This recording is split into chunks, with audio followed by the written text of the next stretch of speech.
news for a comment she made on her podcast. Sophie Cunningham's week that keeps on giving has hit a new high. She started out the week on Good Morning America, and now she is closing out the week starring in an Adidas commercial highlighting the new shoes that are about to be released. Sophie Cunningham has taken the ball and ran with it. For that, Sophie Cunningham, kudos to you. Making lemonade out of the lemons that you've been given. Capitalizing on your newfound fame, your newfound stardom. Being a part of the Indiana Fever. Defending Caitlin Clark. You got the Adidas commercial just came out, and it made Sophie Cunningham even more of an internet star. But just as everyone was happy about her huge new deal, Sophie started a huge fight. She said in public that she wanted a bigger deal and even named places besides Indiana as possible future homes. It's a terrible time. It is very clear what the meaning is. Adidas helped her become more well-known, which put Indiana Fever in a tough spot. Was she trying to scare them with her growing brand? She might have said she was going, though. As the commercial played, everyone in the league held their breath. Not sure if it was a big party or a power play meant to end the Fever's chances of winning the title before they even started. This was more than just an ad for shoes. It was an anthem for her worth that could be heard in every front office. So, lads, today we're going to be talking a little bit about Sophie Cunningham. Why? Because Sophie Cunningham's podcast has got a lot of people saying, giving their opinions on this, and people don't realize how good Sophie Cunningham is at basketball, and how important having Sophie Cunningham is for the Fever winning a championship. Look, there is a caveat, and the caveat is Caitlin Clark on the team? If the answer is yes, then I'm not joking. Sophie Cunningham was almost everywhere. On Good Morning America and in a bunch of advertising deals, like with Arby's and a ring maker. Her career has just taken off like a rocket. But the real start of a new age was the Adidas ad with the new X colors and Damian Lillard's shoes. This wasn't a small appearance. Not at all. It was clearly her ad because she was in the middle of it and not just with another famous person. Adidas, being smart, saw that her numbers on TikTok and Instagram were going through the roof and saw how powerful she was as a marketer. They found the money. They saw that the star had promise. That button was pressed, taking advantage of her sudden fame to turn all those eyes into sales. There was no chance in this. Not at all. It was the perfect move for her at the perfect time, building on her momentum and leading to this huge ad that totally changed her brand. What does this mean for her team? That's the important question. Is Sophie Cunningham coming back? Are the Fever front office going to blow this? Are the Fever front office going to offer her a max contract? Before we get into it, would you guys offer Sophie Cunningham a max contract? Let me know what you think in the comment section below. Like the video, subscribe. Let's get right into the commercial that has people talking about Sophie Cunningham as of late. All new X colorways from Adidas and Damian Lillard. Say night-night to your opponent in night purple. Be in your element with black sulfur, or cause a shock with electric pink. Where is electric pink now? The ad for Adidas was a risky move. They didn't bother with the usual cast of big-name stars because they wanted to focus on Sophie. Because she was so active on the court and had the nickname Electric Pink, she was a marketing dream come true. The entire launch, which made her stand out, was carefully planned. It wasn't just luck. It was a planned move meant to get more attention. In her recent interview on GMA and her strong social media presence, not only as a player but also as a brand magnet, Adidas saw this untapped potential. When one person backed a WNBA player so strongly and at such the right time, it proved how important she was and gave hints that she would become famous in the basketball world. Could the Fever keep up with the new star, though? Is Caitlin Clark on the team? If the answer is yes, then I'm not joking when I say this. Sophie Cunningham is a way better fit than Lexi Hall. Way better. Like, I don't mind. I'd keep both. And you can afford to keep both. But Sophie is a way better fit than Lexi Hull. If Caitlin Clark is on the team, if you are running it back with a Kelsey Mitchell-led team, where it's a lot of, for lack of a better word, Then the surprise came. Sophie told everyone the truth about her future deal. She made it clear that she wanted a bigger deal so she could buy a house and feel at home. She then casually suggested places like New York City, the Minnesota Lynx, and maybe even Minneapolis as possible landing spots. She was pretty much saying that she is open to options besides Indiana. This wasn't a subtle hint, you guys. The Fever front office was hit straight in the face with it. When she made public comments, she was at the height of her viral fame, which worried both fans and management. Was this a real desire for a new home, or was it a strategy to get a better deal? Getting a better deal by using all of her new power. It had a huge effect on how stable the Fever squad was. Availability, sizing, color, website address, and prices may vary by region. Please check with local retailer. And remember, always game time responsibly. This is pretty much a Sophie Cunningham commercial, let's be honest here.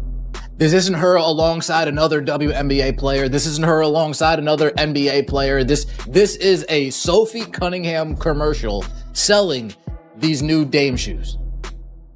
Adidas sees the money that Sophie Cunningham is, see the star that she is becoming, that she continues to become, and said, yep, we're gonna capitalize on that. She's already been underneath the brand. She's already been affiliated with Adidas. And they said... So the Indiana Fever situation was clear right away.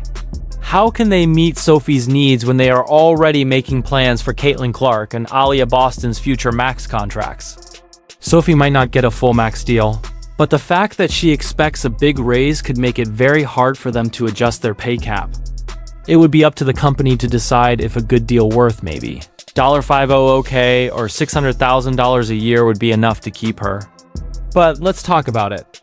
If they offer her the most, it could hurt their ability to keep their key players. It wasn't just about how much Sophie was worth.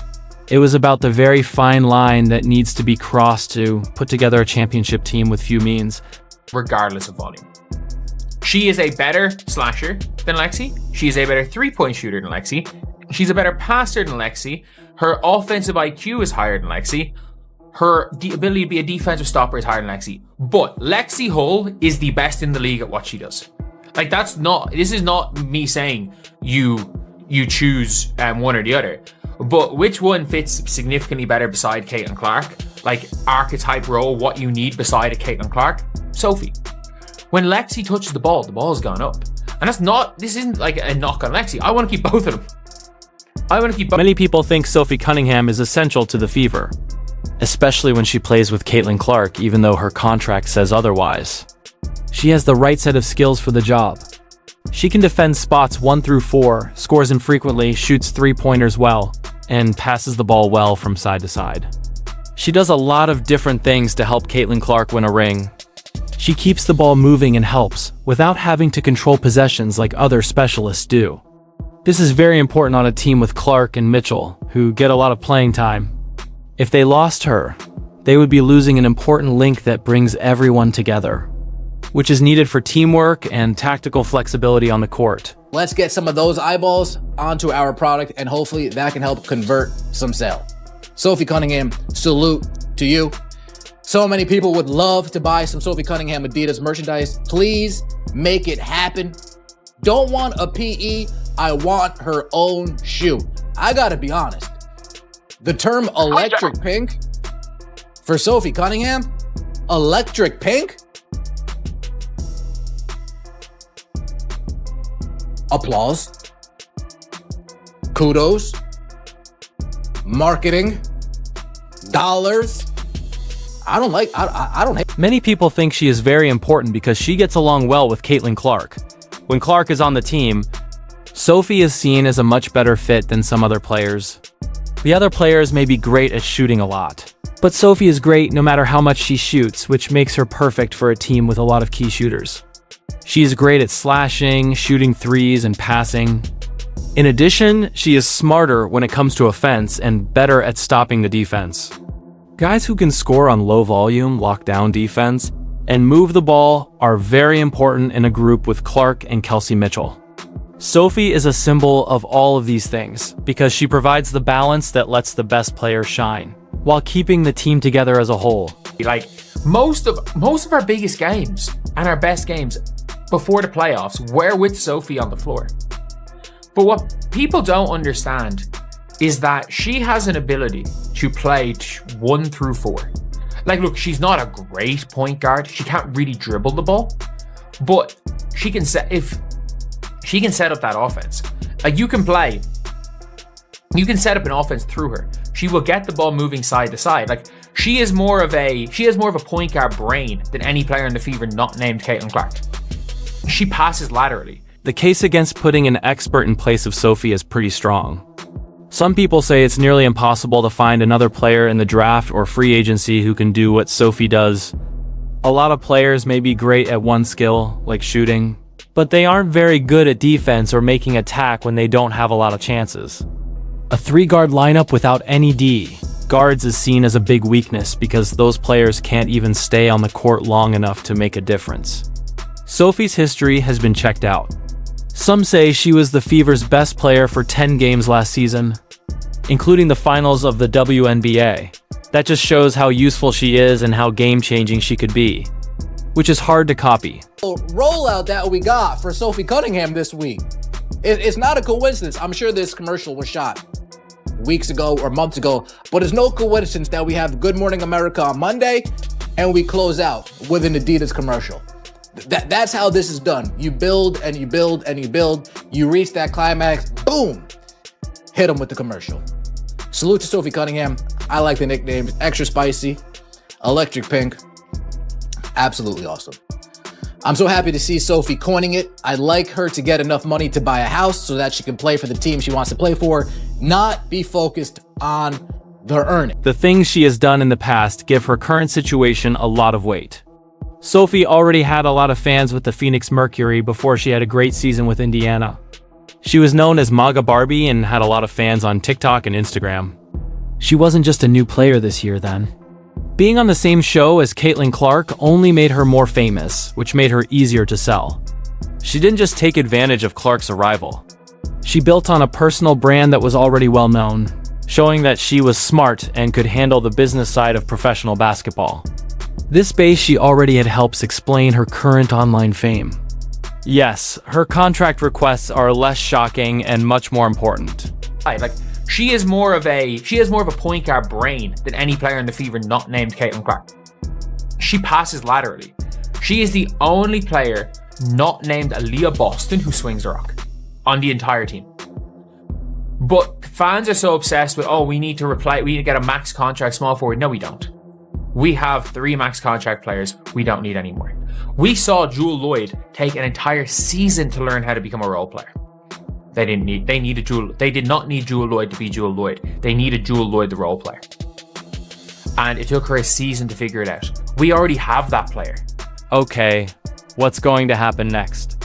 House money, no pun intended, to come from a basketball team. She wants the house money to come from her main job, so to speak, playing basketball. And who's going to give her that contract? Well, Sophie Cunningham speaks on what she wants in her next contract. And I think the next team I play for, I want a bigger contract so then I can buy a house and be homey and cozy.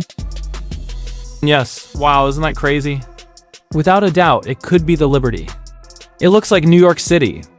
The Lynx or Minneapolis could also be the case. She might end up somewhere you don't know. Jewel Lloyd. They needed Jewel Lloyd, the role player. And it took her a season to figure it out. We already have that player. We have that player that can do what Jewel Lloyd did in the playoffs, and it's Sophie. Like, let's not forget, at the time of her injury, she had literally gone through a 10-game stretch when you could argue that she was the Fever's best player.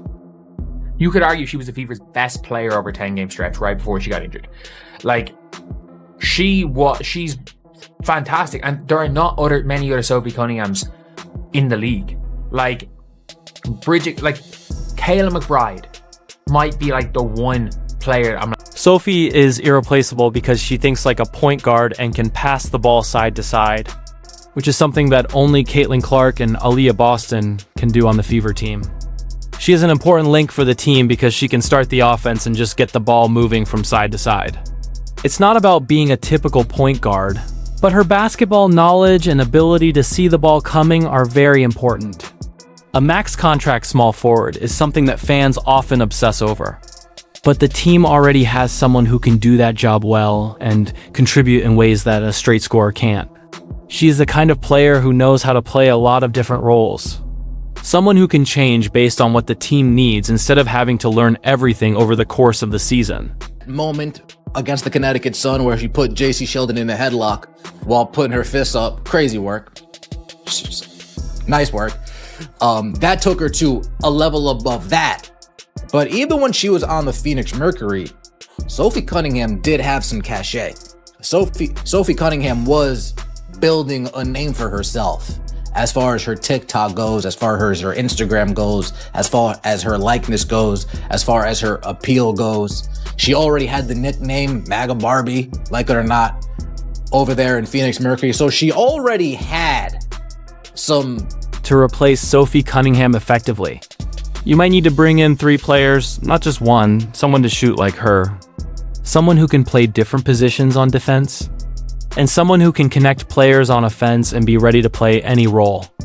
It's almost impossible to find a single player who can easily switch between situations and perform at a 7/10 level in a lot of different roles. They're one of a kind in this league. It's not just about good looks. Sophie has a rare mix of skills, abilities, and a genuine desire to put the needs of others first. Getting someone else to fill her spot on the list and pay for it would probably cost more than just keeping her. There's no player in the draft. If anyone tries to tell me that one-dimensional 3-and-no-D Garzone is a good player, and this is the problem, is like everyone wants these specialists, Jesus, but they do one thing. I'm like, I don't care if Gianna Niepkins can shoot 40% from 3. If she can't guard a parked car, she's not going to be able to stay on the floor long enough to shoot 40 to make an impact. Like, people are like, oh, we can get these players like Garzone, Niepkins. Like, people are actually saying that these are players that are comparable to Sophie Cunningham. Because of this, the Fever's leaders have to make a tough choice. Either they have to give Sophie Cunningham a fair deal even if it's close to the maximum, or they risk ruining a key part of their championship plan. A 1-year maximum deal has been suggested as a possible answer. This would give the company some freedom and reward Sophie for her hard work. As it stands, the Fever can afford 4 max contracts since Clark and Boston are still on rookie deals and Kelsey Mitchell is not on one. This cap space should be used to keep important players like Sophie, not to bring in new ones. Not being cheap is not the point. It's about smartly allocating resources for a team that has real chances to win the title. Now the question is, what is she talking about as far as the deal goes? Are we talking $400,000 a year over the next 4 years? That's house money. That's enough for a house. $600,000 per year over the next 4 years. What, a 4-year, $24 million contract? $2.4 million contract, excuse me. 4-year, $2.4 million contract. She gets $600,000 a year. That's enough for a house.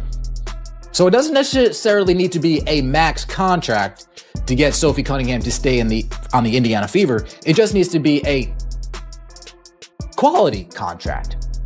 We respect. There will be a very strong message sent if the Indiana Fever decide to let Sophie walk. A lot of people think that the Fever wants to get rid of Sophie because they want to. This doesn't have to do with a pay cap. This choice was made on purpose. Such a move would cut their chances of winning the title by a lot. Not just for this year, but also for the next few years. It would be a terrible idea to trade away a player who fits perfectly and can help Caitlin Clark win a title, especially since they can pay for her.